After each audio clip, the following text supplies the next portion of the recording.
अनाज उत्पादन में। लेकिन यह यूं ही नहीं हुआ, इसको करने के लिए ग्रीन रेवोल्यूशन जिम्मेदार था। कौन जिम्मेदार था? ग्रीन रेवोल्यूशन, जिसने भारत को इस हदों तक पहुंचाया जिसको आप कहते हैं हरित क्रांति। याद करिए मेरे प्यारे साथियों, हरित क्रांति जिसके जनक कौन कंसीडर किए जाते हैं? एमएन स्वामीनाथन कंसीडर किए जाते हैं। भारत में हरित क्रांति के जनक एमएन स्वामीनाथन कंसीडर किए जाते हैं, याद रखिएगा। और अगर दुनिया की बात की जाए तो दुनिया के अंदर मेरे प्यारे साथियों नॉर्मन बोरलॉग की बात की जाती है। किसकी? नॉर्मन बोरलॉग की बात की जाती है, जो कि दुनिया के अंदर हरित क्रांति के जनक हैं। बहुत सारी प्रतियोगी परीक्षाओं में एक सवाल पूछा जाता है कि हरित क्रांति की खूबसूरती क्या थी। एक बात और मैं बता देता हूं, दुनिया में हरित क्रांति की शुरुआत कहां से हुई? देखिए, नॉर्मन बोरलॉग एक अमेरिकी साइंटिस्ट थे। जब सवाल पूछा जाए भारत में कौन है, तो स्वामीनाथन है। तीसरा यह पूछा जाता है दुनिया में हरित क्रांति की शुरुआत कहां से हुई, तो आपको आंसर क्या देना है वो भी सुन लीजिएगा। तो मेरे प्यारे साथियों, मैक्सिको जो देश है, मैक्सिको देश के अंदर दुनिया में सबसे पहले हरित क्रांति की शुरुआत हुई थी। सवाल बनता है हरित क्रांति जिसे ग्रीन रेवोल्यूशन कहा जाता है, उस ग्रीन रेवोल्यूशन में कौन सी दो फसलें थी? हाँ, एक सवाल पूछा जाता है कि भाई ग्रीन रेवोल्यूशन जब हुआ तो कौन सी दो फसलें सबसे ज्यादा पैदा की गई थी? तो याद कर लीजिएगा, चावल और गेहूं। मेरे प्यारे साथियों, यही दो फसलें थी दुनिया में जो सबसे ज्यादा पैदा की गई थी। मैं बताऊंगा कि ग्रीन रेवोल्यूशन का मतलब क्या होता है, लेकिन हम यहां पर एक एडिशनल तथ्य भी पढ़ना चाहेंगे। जब आपसे यह सवाल पूछा जाए बहुत सारी प्रतियोगी परीक्षाओं में, इवन स्टेट पीसीएस का बहुत प्यारा सवाल है ये, हरित क्रांति से आप क्या समझते हैं? अब सभी लोग ये तो लिख आते हैं कि हरित क्रांति के अंतर्गत गेहूं और चावल का उत्पादन बढ़ा था, लेकिन क्यों बढ़ा था इसके पीछे तर्क जो है वो पेपर में पूछे जाते हैं और बहुत ही कॉमन प्रश्न है जो परीक्षाओं में पूछा जाता है। सबसे पहली जो चीज याद होनी चाहिए, हरित क्रांति में यूनिक क्या हुआ था?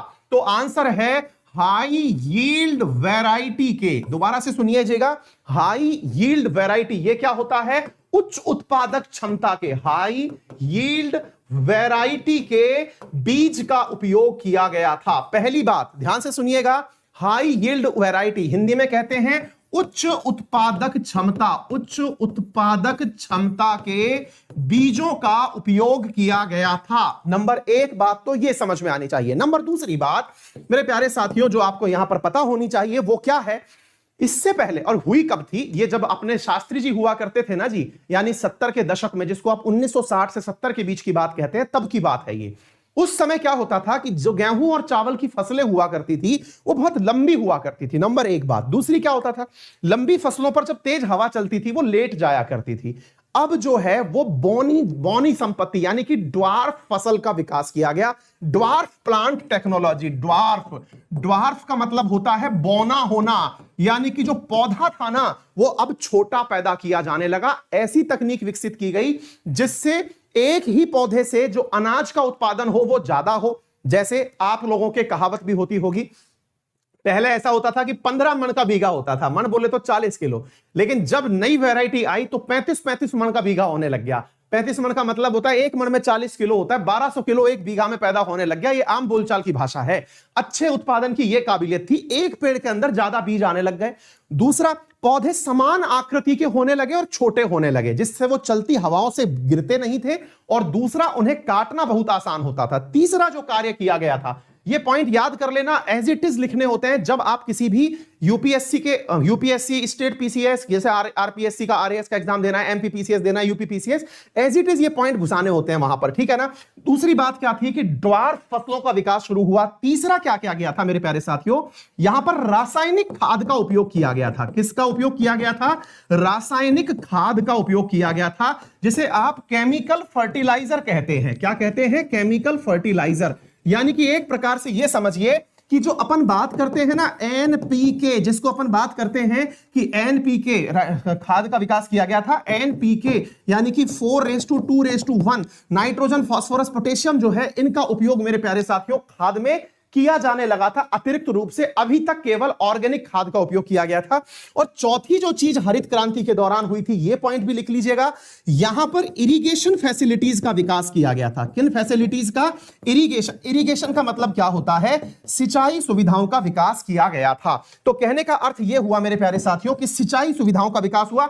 इन 4 पॉइंट की वजह से भारत और दुनिया सहित सभी क्षेत्रों के अंदर हरित क्रांति आई थी। और हरित क्रांति के जो केंद्र थे वो भारत में कौन कौन से थे? तो मेरे प्यारे साथियों, पंजाब और हरियाणा, पंजाब, हरियाणा और पश्चिमी उत्तर प्रदेश। मेरे प्यारे साथियों, ये आप लोगों के सामने हरित क्रांति के क्षेत्र थे। यही कारण है, आप लोगों से बहुत बार ये सवाल पूछा जाएगा कि क्या कारण है कि जो सबसे ज्यादा एजिटेशन हो रहा है, यानी लोगों के अंदर जो वर्तमान में कृषि बिल को लेकर के विरोध चल रहा है, वो सबसे ज्यादा पंजाब, हरियाणा और पश्चिमी उत्तर प्रदेश में क्यों चल रहा है?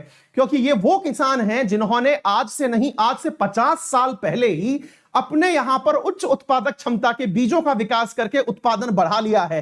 अर्थात ये वो किसान हैं जिनका उत्पादक क्षमता बहुत अच्छी है, जिनके पास सारी सुविधाओं का विकास हो चुका है, और ये संपन्न किसान हैं जिन्हें पता है कि कृषि करना कैसे होता है। तो ये था मेरे प्यारे साथियों पूरा की पूरा इस पॉइंट का एनालिसिस। अब जल्दी से 2-4 में एडिशनल पॉइंट और बता देता हूं। अगर आपसे पूछा जाए कि भारत में उत्पादन की दृष्टि से पूछा जाए आप लोगों से कि भाई मतलब कौन सा राज्य सबसे ज्यादा राइस का उत्पादन करता है, तो ये जरा मैप देखिए मेरे प्यारे साथियों। भारत में सबसे ज्यादा राइस का उत्पादन करता है वेस्ट बंगाल। ये तथ्य याद कर लीजिएगा। भारत में नंबर 1 पर कौन है?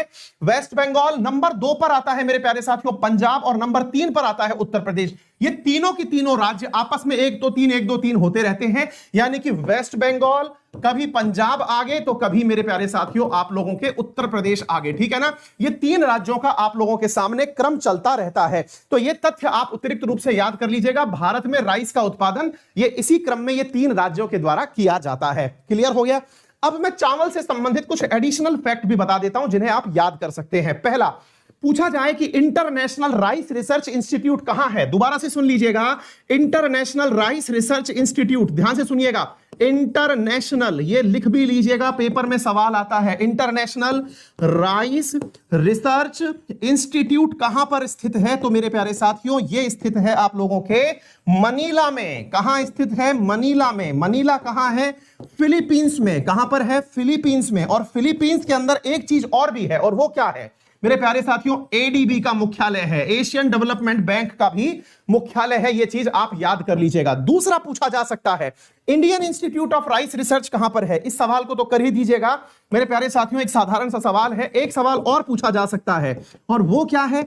Indian institute of rice research कहां पर है? तो मेरे प्यारे साथियों यह है आप लोगों के तेलंगाना में। तेलंगाना के अंदर है। और तेलंगाना में कहां पर है? तो आंसर है मेरे प्यारे साथियों हैदराबाद के अंदर है। कहां पर है?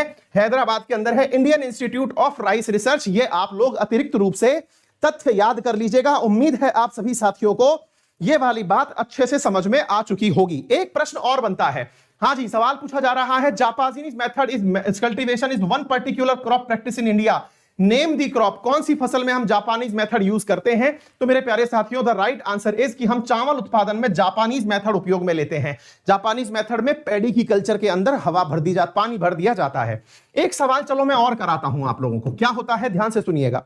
एक सवाल और कर लीजिएगा, और वो ये है कि जब पैडी का उत्पादन होता है, पैडी बोले तो चावल को पैडी कहते हैं। पैडी का मतलब चावल का पौधा जो होता है वो पैडी कहलाता है।